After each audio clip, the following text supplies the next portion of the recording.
What's up, guys? Welcome to Daily Dose of Reddit. This is your host, Zach, and today's subreddit is r/ChoosingBeggars. Alright, this story's called Story Time. Have a friend not paying after several reminders. He's kind of known to be a pathological liar, so I shouldn't have done it before he paid. I own a small phone and computer repair shop. Here are the texts between me and, let's say his name is John. October 22nd, 4 a.m. Bro, I broke my phone and I'm broke. Please, can you spot me? I need a fix for work. I promise I'll pay you back for it. I just really need it immediately. I just got out of my truck and it shattered. I know you're probably asleep. This woke me up. 8:47 a.m. We can probably make something work out. I'll text you later. Okay, bro, you think it'll be done today? How long will it be before you can pay me? Week max. Alright, Chris, one of my workers, will be back up there around 2 and he'll do it. Put something up on getting your phone fixed on your story and tag our Instagram. Okay, thanks, man, I will. 2 p.m. I just walked in. Does Chris know he has something worked out? Chris fixes his phone and John tells Chris you'll have the money tomorrow, October 27th. Make sure to pay today. I gotta pay some bills for the office, which was beaver sausage, but I wanted to pressure him to pay. Oh crap, yeah, I will. Send me your Venmo. At the business Venmo. How much do I owe you? I've told him plenty of times. 72. Okay, I'm going to deposit my check right now. Cool. October 28th. Yo,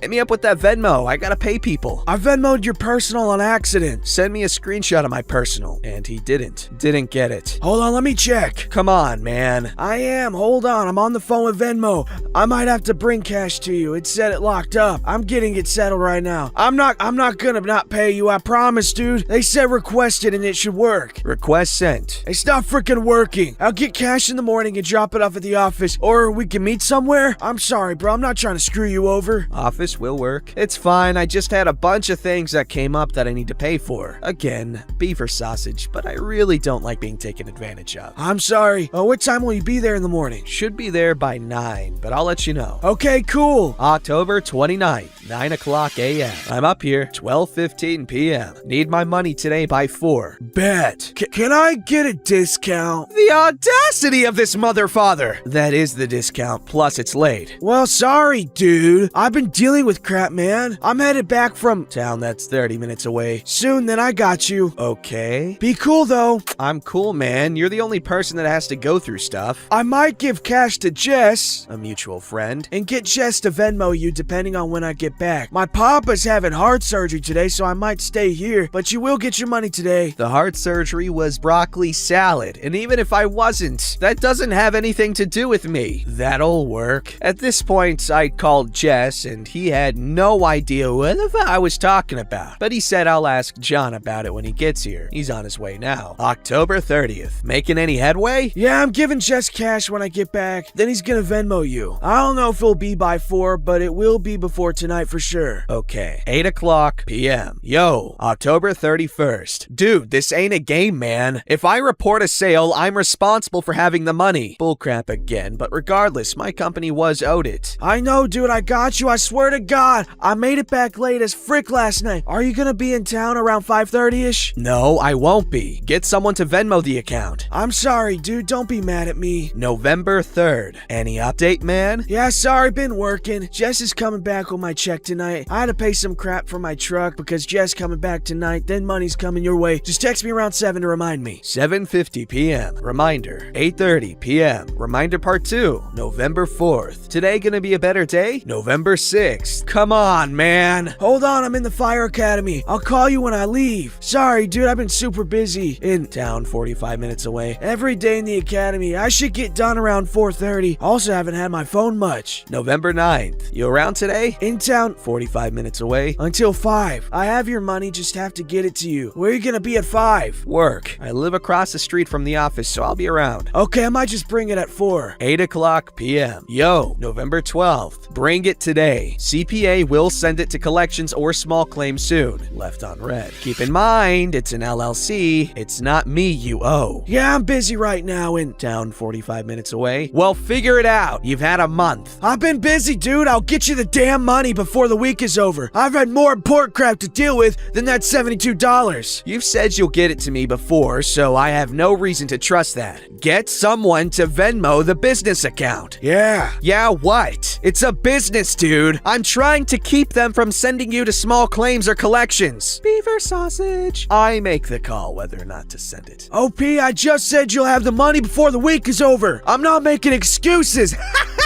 I'm not, but I'm really not worried about that right now. I'll get someone to Venmo soon today or early tomorrow. Okay, so I know $72 is not worth sending him to small claims, but I paid off my lawyer for the year, and this guy is known for not paying people back and just being an overall jerkhead. I feel like this could be a good wake-up call for him to start paying people back because it's pretty bad. The reason he hasn't ghosted me is because we live in a small town, so we could run into each other. He's also posted multiple times of him at the bar in our town throughout all of these texts. Honestly, I see the humor in this, but I'm not really one to let things slide. I'm sure other small business owners can relate. I'll keep everyone posted. See, this is why organized crime is so great, because someone doesn't pay you back, you just take their kneecaps from them. In the real world, you gotta go to court, and people avoid getting hurt. It's a twisted system, man. People are getting hurt by it. By not allowing us to hurt people.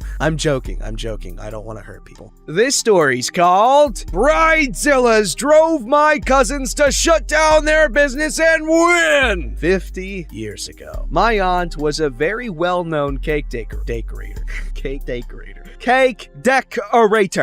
She trained in France and taught making sugar flowers. She was once one of the best decorators in our area, eventually making cakes costing tens of thousands of dollars. That was the heyday, but the business dropped out in the late 1990s, and they were not doing nearly as well for a long time. After a while, she could no longer make cakes, so my cousins took over the business about 15 years ago. They revitalized it, started doing art cakes, and getting well known in the industry. More business cake. And with that, the particular species of choosing beggars called Bridezillas. You see, the average Bridezilla wants everything done her way to an exact degree. Sometimes price doesn't matter, especially if daddy is picking up the tab. Then there are the Bridezillas on a budget. All the entitlements, none of the funds. Quickly, my cousins figured out that with the low budget brides, you have to explain how the cakes are priced. He said $1,000 for a cake with 250 servings. They'd balk. If he said the art fee is a flat $400 plus $2.40 per serving for 250 servings, which is $1,000 total, they were much more likely to pay. See, when he says it's a $400 art fee, me personally, I'm like, oh,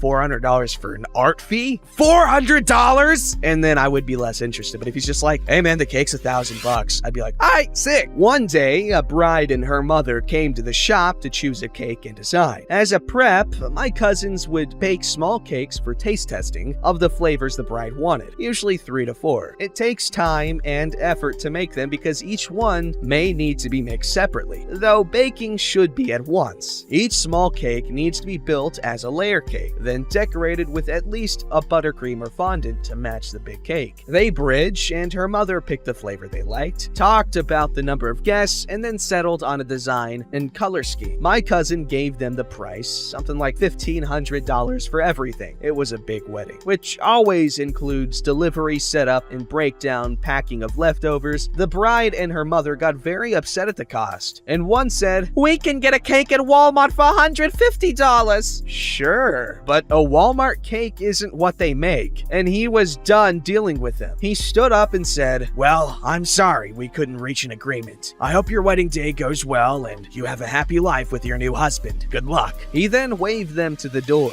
Needless to say, they got upset and started to squawk. I'm sorry, but I cannot compete with Walmart on price. My cakes are works of art, and the quality difference is obvious. But if price is your only consideration, I'm sure a cake from Walmart is going to be in your budget and you'll be happy with it. He then talked them out, not even listening to their complaints, just saying, have a nice day. Obviously, they were going to negotiate a better price and using Walmart as their comparison. The difference is that my cousins never competed with Walmart. They only competed with bake bakeries that specialized in making custom wedding and special occasion cakes. It's not like going into a custom motorcycle shop, planning a build, and then asking them to match one price with the Yamaha dirt bike dealer down the street. They shut down the cake decorating business soon after. From then on, they only made a few one-off cakes for special occasions, family events, or friends who are very close. No more commissions, no more bridezillas. The story does end on a much happier note. The people who got rich in the gold rush weren't the ones looking for gold. They were the ones selling shovels, pans, and other equipment. My cousins instead ramped up on the other side of the business, selling the colors that bakers used for decorating. What had been a small operation is now a multi-million-dollar-a-year worldwide business, selling hundreds of colors for batter, fondant, and cream, edible glitters, and the equipment for decorating, like airbrushes. A Choosing Beggar bridezilla helped push my cousins to go from surviving to thriving. Okay, this is completely unrelated. Okay, it's not completely. I'm gonna give myself some credit. Fondant. Who actually likes that stuff? Because I hate it. It's so gross. If there's a cake with fondant, I'm just gonna be like, oh, fondant, huh? I'm actually on a diet, so I can't have any. Which is obviously a lie at all times.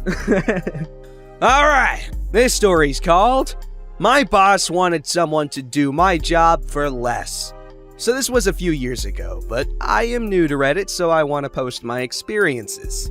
When I was 20 years old, I was working for a temp agency. This agency was for service workers, cooks, construction, etc. I was a cook. I got a job working for a kitchen in a hospital. I have so many stories about this place. They were the worst in so many ways. My contract said that I would temp for 6 months at X amount. And if they wanted to keep me after 6 months, then I would get hired on full-time with a $1 raise. At first, they tried to pay me $2 less than what was contracted, saying that the $2 goes to my agency. A quick call from the agency, and no, I get paid X amount, and they still get paid. The moment the choosy beggar comes in, my 6-month mark is coming up.